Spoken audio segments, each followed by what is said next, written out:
Madalas ay ang mga lalaki ang nagtatrabaho upang buhayin ang kanilang pamilya. Ngunit ang ibang mga babae ay nagagawang manlalaki habang nasa malayong lugar ang kanilang asawa.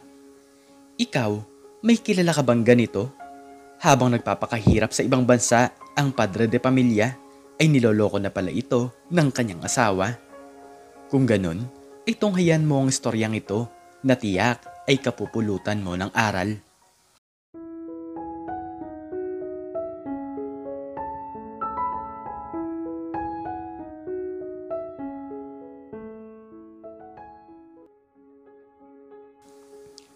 Bilang isang babae ay sobrang swerte na talaga ni Maricel dahil mayamang lalaki ang kanyang napangasawa. Si Joaquin na kung saan ay lumaki sa isang mayamang pamilya na ngayon ay nagtatrabaho naman bilang isang seaman. Samantalang ang babae naman ay lumaki sa kabundukan at pinalaki ng mahirap na mag-asawa. Pero sa kabila ng lahat ay silaw daw sa yaman si Maricel, lalo na at hindi niya ito naranasan noong kabataan. Palagi nitong hinihinga ng pera ang kanyang asawa para lamang mabili ang kanyang mga kagustuhan. Joaquin, pwede ka pang magpadala ng pera? Gusto ko kasi bumili ng bagong mga damit at bagong mga sapatos. Naiinggit kasi ako sa ating mga kapitbahay. Palagi silang merong bagong mga gamit, sabi ni Maricel sa telepono.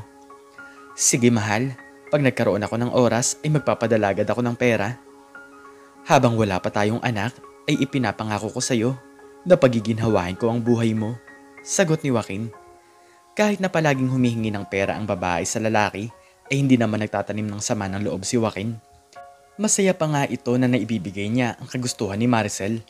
Ngunit sa paglipas pa ng mga buwan ay napapadalas na ang paghingi ng pera ng kanyang asawa. Kung ano-anong bagay na lamang ang binibili nito para sa kanyang sarili. Maraming gustong bagay para daw mapaganda ang kanilang bahay. Isang araw nga ay muling tumawag si Maricel sa kanyang asawa dahil gusto daw nitong bumili ng bagong telebisyon. Ang gusto daw kasi nito ay yung katulad sa ibang tao na kung saan ay halos kainin ka na ng pinapanood mo nang dahil sa sobrang laki. Agad naman itong pinagbigyan ni Joaquin dahil para sa kanila din naman dalawa ang mga binibili ng kanyang asawa. Mahal, sa mga susunod na araw ay hindi muna ako makakapagpadala sa iyo ha. Nauubusan na kasi ako ng pera eh. Nahihiyang sabi ni Joaquin. Ano ba yan, Joaquin? Malaki naman ang sweldo mo dyan sa barko. Hindi ko naman ginagastos ang pera sa mga bagay na hindi natin mapapakinabangan, sagot ni Maricel. Sa totoo lang ay nakakaipon naman ng pera ang lalaki, ngunit gusto na nitong kontrolin ang kanyang asawa. Palagi na lamang kasi itong nakahingi ng pera, kahit alam niya naman na mag-isa lamang ito sa kanilang bahay. Mas malaki na nga ang panggastos nito kaysa sa kanyang sarili. At higit sa lahat ay wala pa naman silang mga anak. Halos 100,000 kada buwan ang nakukuha ni Maricel at hindi niya alam kung saan ito napupunta. Kaya isang araw ay nakaramdam na ng pagkainis si Joaquin. Hirap na hirap siya sa pagtatrabaho, ngunit walang ibang bukang bibig si Maricel kundi ang kanyang ipapadala. Joaquin, pwede ka bang magpadala ng 10,000 piso? May kailangan lang akong bilhin. Pasensya ka na ha, malambing na sabi ni Maricel. Ano ba yan? Saan mo ba ginagastos ang pera? 5 buwan na lang ay makakauwi na ako dyan, kaya baka naman pwedeng magtipid ka muna. Inis na sagot ng lalaki. Tumahimik na lamang ang telepono at hindi na muling nakasagot ang babae. Nang mapansin ito ni Joaquin ay hindi niya rin naman matiis ang kanyang asawa. Usap-usapan naman ng kanilang mga kapitbahay ang lalaking palaging pumupunta sa kanilang bahay. Palagi kasing merong isang kotse na gumagarahe sa loob ng bahay ni Maricel. Madalas itong bumibisita sa babae at ang tsismisan ng iba ay meron itong ibang lalaki habang nasa barko ang kanyang asawa. Tingnan mo si Maricel, hindi na marunong mahiya. Tuwing lalabas sila ng bahay kasama yung lalaki ay palagi nakatakip ang ulo at muka. Ang akala ata nila ay hindi natin siya makikilala. Nakakaawa talaga si Joaquin. Nagpapakahirap magtrabaho tapos walang kaalam-alam na siya na pala ay naloloko. Bulong ni Aling Bebang. Hindi ko na nga po alam dyan kay Maricel. Sobrang swerte na nga niya kay Joaquin tapos nagagawa pa niya ang bagay na yan. Inis na sagot ng kausap nito. Palagi lamang nasa loob ng bahay si Maricel at sa tuwing lalabas sila ng lalaki ay palaging nagtatakip ito ng panyo sa kanyang muka at ulo. Nakikita ng mga kapitbahay na sumasakay ito sa sasakyan ng lalaki at palaging merong pinupuntahan ng dalawa. Kumpirmado nila na nanlalalaki ito habang nagtatrabaho ang kanyang asawa sa barko. Lumipas ang isang buwan ay halos araw-araw na lamang humihingi ng padala si Maricel. Mahal, bakit hindi mo na lang kasi ako padalhan ng malaking halaga ng pera para hindi na ako hingi ng hingi sa'yo? Alam mo naman na nahihiya na rin ako sa'yo eh. May hinang sabi ni Maricel. Mahal, mamaya na lang tayo mag-usap. Marami pa akong kailangan gawin. Sige na, at baka masarmunan pa ako ng aking boss. Napapagod din naman ako dito. Dismayadong sagot ng lalaki. Pansin na pansin talaga ng mga tao ang hindi paglabas ng babae sa kanilang bahay. Kung dati-dati ay madalas itong nakikipagkwentuhan sa kanila, ngunit ngayon ay palagi na lamang itong nasa loob. Sa tuwing darating lamang ang lalaking nakakotse, ay tsaka lamang ito nakakalabas ng bahay. Naku po, iha. Wala pa kayong anak pero manloloko ka na. Alam namin ang istorya ng buhay mo. Nagmula ka sa mahirap na pamilya, tapos nagagawa mo pa ang bagay na yan sa mayaman mong napangasawa. Napapailing na sabi ni Aling Bebang. Bakit ba kasi siya pa ang napili ni Joaquin? Sa dami ng mga matitinong babae, ay bakit pinakasalan pa niya ang isang babaeng Makati? Sagot ni Cecilia. Matagal na kasing may gusto si Cecilia kay Joaquin, ngunit nawala na lamang ito ng pag-asa nang malaman nito na ikinasal na ang lalaki kay Maricel. Simula nang maging magkapitbahay sila, ay hindi na talaga maganda ang tingin nito sa babae. Gustong gusto nito na siraan si Maricel sa kanyang asawa at ngayon ay mukhang magagawa na niya ang bagay na ito. Pwede niya itong kunan ng litrato kasama ang lalaki, sabay ipapadala nito kay Joaquin. Sa ganitong paraan ay pwede niyang masira ang relasyon ng dalawa. Palaging inaabangan ni Cecilia ang pagdating ng lalaking nakakotse. Pangarap talaga ni Cecilia na siya ang makasama ni Joaquin sa panghabang buhay. Isang araw habang nagkakape ang babae sa harapan ng kanilang bahay, ay muli nitong nakita ang sasakyan ng lalaki. Agad itong gumarahe sa bahay ni Maricel, kaya agad niyang kinuha ang kanyang cellphone. Sa paglabas ni Maricel kasama ang lalaki, ay agad niya itong kinunan ng litrato. Humanda ka, Maricel. Sa wakas, imaagaw ko na rin ang asawa mo. Isa kang manloloko, kaya hindi sa'yo nababagay ang lalaki na matagal ko nang pinapangarap. Inis na sabi ni Cecilia. Baliw na baliw talaga ito kay Joaquin at wala na itong ibang gusto kundi ang maagaw ang lalaki sa kanyang asawa. Nakunan ito ng babae ng litrato at agad niya itong ipinadala sa lalaking seaman. Agad naman itong natanggap ni Joaquin, kaya agad itong tinawagan si Cecilia. Cecilia, at ano naman ang ibig sabihin nito? Sino ba yung babae na nasa loob ng aming bahay na nakatakip ng tela sa mukha at ulo? Mga bisita ba siya ng aking asawa? Tanong ni Joaquin sa telepono. Wala nang preno-preno at agad sinabi ni Cecilia ang sikreto ng kanyang asawa. Naku po, Joaquin, si Maricel ang babaeng yan. Palagi siyang lumalabas ng bahay niyo kasama ang lalaking yan. Hindi mo ba alam na halos 1 taon ka na niyang niloloko? At sa pang-araw-araw ay hindi na siya lumalabas ng bahay. Paliwanag ni Cecilia.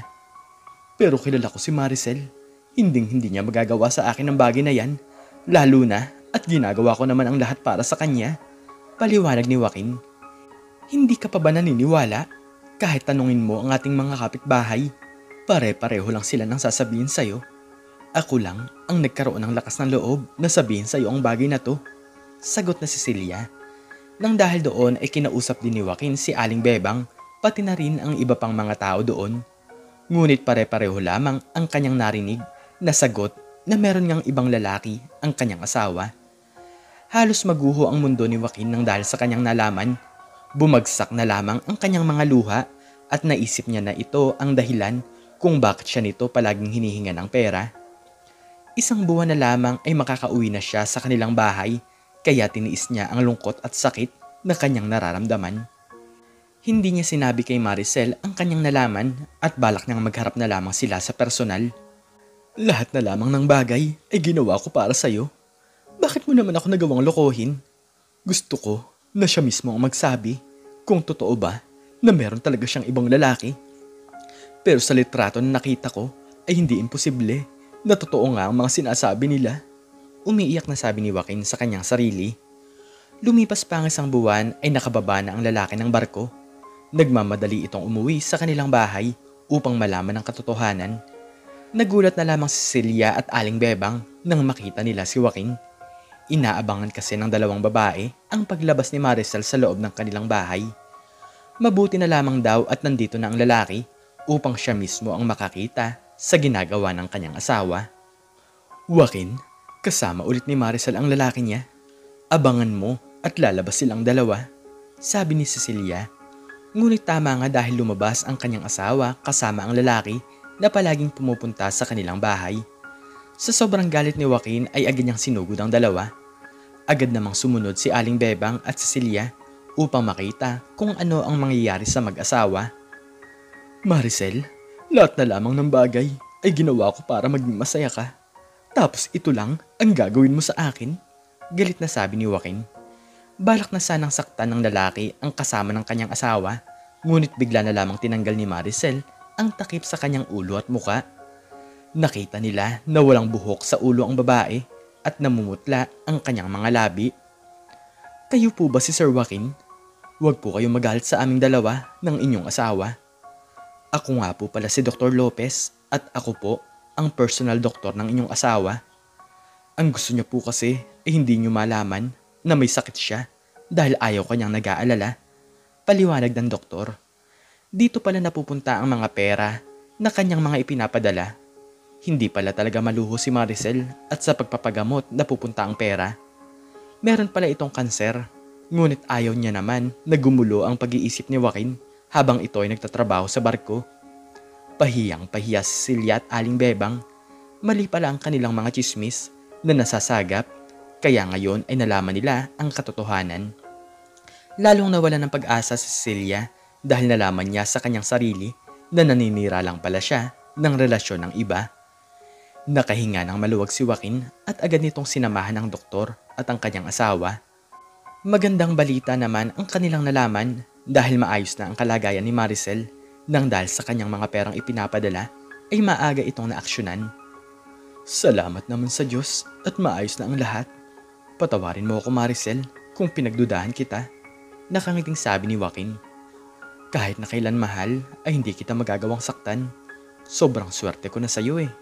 Maraming salamat sa lahat ha, sagot ni Maricel. Simula noon ay namuhay ng masaya ang mag-asawa. Nagkaroon na rin sila ng anak, kaya sa ngayon ay wala na talagang pag-asa si Cecilia. Bumalik ang dating sigla ng itsura ni Maricel at masaya nitong naaalagaan ang kanilang mga anak habang si Joaquin naman ay patuloy na nagtatrabaho bilang isang seaman. Huwag tayong gumawa ng mga chismis lalo na at hindi naman natin alam ang katotohanan. Huwag mong pakialaman ang buhay ng iba lalo na at wala ka namang naiaambag sa kanila.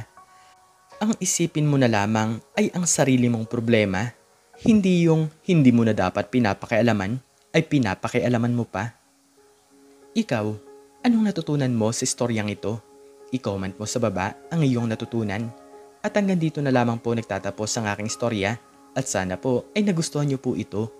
Please like, share, and subscribe and click the notification bell para lagi kang updated sa mga bago kong istorya. Muli ay maraming salamat po at God bless us all.